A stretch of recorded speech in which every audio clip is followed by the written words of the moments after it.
Good morning guys. Good morning. Nasa likod bahay tayo. Pasensya na, nasa harap ninyo yung aking linabhan na damit. Kasi katatapos ko lang naglaba. Tapos sinampay ko dyan. At nandito naman tayo sa likod ng bahay. Yan. Kaya kapag katapos kong nagsampay ng damit, nagluto tayo ng pang breakfast natin. At kakape tayo. Guys, tatanong ko sa inyo, paano kayo magluluto ng siningag na kanin? 'Di ba? Pag may kanin kayo kinabukasan, isasangag niyo. Anong inihahalo niyo? 'Di ba ang bawang lang, bawang at saka spring onion, ganun, 'di ba? Pero gusto niyo malaman kung anong sikreto para mas masarap. Kahit wala na kayong ulam, gano'n. Wala na kayong ulam, yun lang. Pwede na. Basta ang ihalo lang, yun lang. Isa lang. Na pinakamasarap. So, gusto nyong malaman guys. Pero, sana mag-like naman kayo sa akin. Para makadami-dami naman ako. Diba? At ituturo ko sa inyo kung paano mas masarap ang sinangag na kanin. Eto, nagtimpla ako ng kape ko. Alam niyo kung anong halo nito? Hinaloan ko siya ng wag na nga, wag nang sabihin. Baka ibabas niyo ko. Parang yung green tea ba? Green tea, sinabi ko na green tea. Kape at saka siyempre yung gatas, at saka asukal, konting asukal, at hinaluan ko ng isang kutsaritang green tea. Yan, green tea, masarap. Masarap siya. Ayun siya yung nasa ilalim, hindi siya natutunaw basta yung lang. So, tutulungan ko kayong paano magluto ng siningag na kanin. Pero, tulungan nyo naman ako mag-like, mag-subscribe, diba mga kaibigan, mga bestie, ganun, best na ako sa inyo kahit na hindi ko pa kayo kilala or hindi nyo ako kilala, basta gusto ko best na tayong lahat, diba?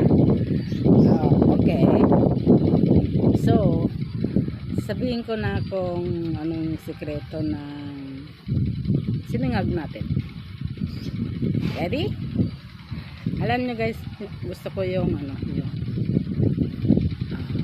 kamatis. Sarap. At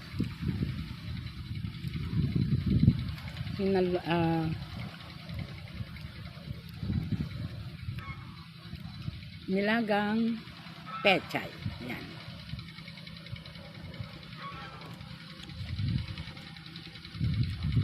At ito na. Magkakamay tayo guys. Ito na, papakita ko na sa inyo.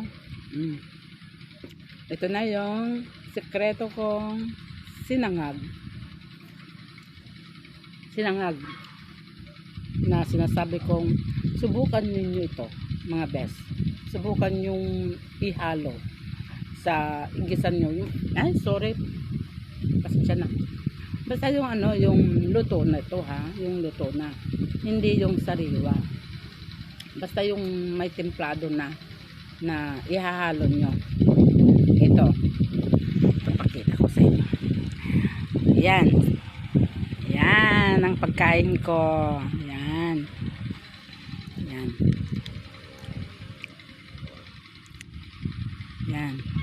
ito yung yung sinangag at saka yung yung pechay na nilaga ko at saka kamatis at konting pakimbot na karne. Yan. Alam nyo kung anong nihalo ko? Sure kayo mga besi ha. Ilak nyo naman ako. Tuturuan ko kayo kung paano masarap na sinangag. Eto. Pag may ano ba yun? Pag may ano bang pangalan ba yun? Pag may alamang kayo ngayon. May alamang kayong luto, yung nakabote ng ganon, nakabote na. Subukan nyo. Oh, serious. Masarap ito mga bes. Ano, yung di ba nagigisa kayo ng bawang? Yon. At saka ihalo nyo na yung ano, yung kumuha kayo ng isang kutsarita na ano yung alamang, igigisan nyo doon, pero luto na yun na, hindi yung ano, yung sariwa. Tapos ihanda nyo na yung kanin nyo, yun, kanin. Tapos pagka ano na, yung kahit na hindi pa, ano, paglagay nyo na yung alamang, ilalagay nyo na yung kanin. Ihalo-halo nyo doon, pagsamahin nyo na yung ano, alamang. Basta ianuhin nyo ng ano, yung ihalo nyo yung alamang doon sa kanin. Kahit na, kung gusto nyo mas maalat, di dagdagan nyo. Ganun. Kahit wala nang ano, kahit wala nang ihalo yung ano, ricado, yun ang the best mga kaibigan. Masarap talaga. Talagang subukan yung ano, subukan yung gawin mga best. Alamang ha, alamang yung ano, yung luto na, hindi yung sariwa. Yun. Pero pag hindi masarap guys, ibas nyo ko. Ibas nyo ko ng ibas. Masarap nga guys eh. Malasa siya, malasa. Kahit na ano, wala kang ulam, kahit na ikapin mo na lang to. Yun, masarap. Kaya ako nagluto ng ano, ng talbos ng ano, ng pecha at saka kamatis at saka may karne. Dahil syempre baka naman ibas nyo ko or may magagalit na ganito o ganun, di ba? Kaya nagpakita na lang ako ng kahit gulay, kamatis or kunting pakimbot na karning baboy na adobo kagabi ito. Yan. Kaya ano, masarap guys. Subukan nyo. Sigurado masarap to mga beshi. Hindi kayo magsusisi. Kung hindi masarap, isa sa inyo na yan kung nasa panlasan nyo masarap o hindi, di ba? Kung ayaw nyo, di wag nyo gawin. Pero tinuro ko lang yung panlasa ko na masarap. Masarap talaga. Ay, ano ba yun? Laging nagbubuga naman yung bunganga ko. Subukan nyo mga best para alam nyo.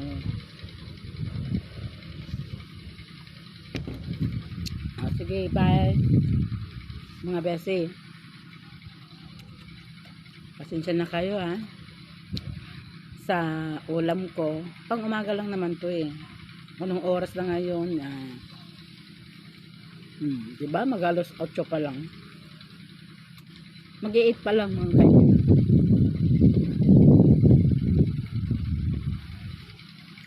Maraming salamat.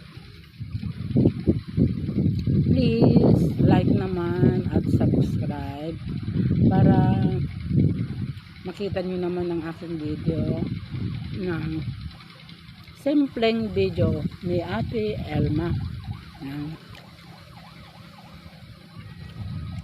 Para naman ma-happy naman ako, makataas konti. Kasi ang views natin, konti pa lang. Matagal na itong yung vlog ko nito. Kaya lang pahinto-hinto ako nung may alaga akong mga manok na kaber. Ang dami noon, mga alaga kong kaber. Kaya lang nalugi ako. Mahigit na 100 Ang logi ko, hindi ko nakita. Nangitlog naman sila. Kaya lang, hindi naman gaano nangitlog kasi kailangan alagaan mabuti yung itlog niya at saka yung yung pantubig niya, mga vitamins, kailangan mga feeds, ganun. Grabe, ang hirap talaga, talagang mahirap talagang mag-alaga ng mga manok. Ang bilang ng mga manok ko ng mga kaibigan namin, 102. 102. Ay, no. Pag bumili ka ata ng ng baby, ay manok,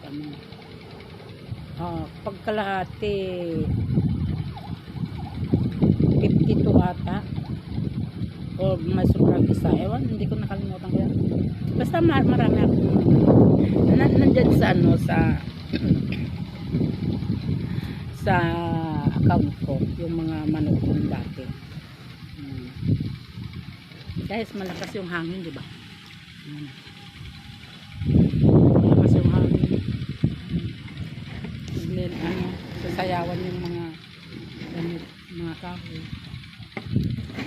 Sige na guys, dito na lang tayo. Pasensya na kayo sa aking pagbablog. Alam niyo naman, simpleng vlog lang ni Ate Elma. Wala tayong makontent ng iba. Kung gusto nyo, dadalhan ko kayo doon sa bukid, dyan sa likod namin, dyan doon sa dati pinagkuhanan ko ng ng kangkong. May alaga akong kangkong noon. Ayun, may alaga akong kangkong. May alaga akong baboy. Walang pang merienda. Napunta ako doon sa likod. Hindi naman gaano malayo. Doon lang naman sa regasyon. Naglakad ako nung uulan-ulan pa. Kasi nga, yung baboy, 2, buntis pa yung isa. Tapos, walang pang merienda. Kaya pumunta ako dun sa sa likod, nanguha ko ng kangkong. Nanguha ko ng kangkong. Ano ba 'yan? Kaya kung gusto niyo dadalhin ko kayo doon. Pero wala nang kangkong. Mainit. Guys, bye-bye na. Maraming salamat guys sa mga besi, mga bes. Tawag ko na kayo. Paki-like naman, please. Please naman. Para naman akong awa sa inyo naman. Thank you. Sige, bye. Maraming salamat mga guys. Thank you.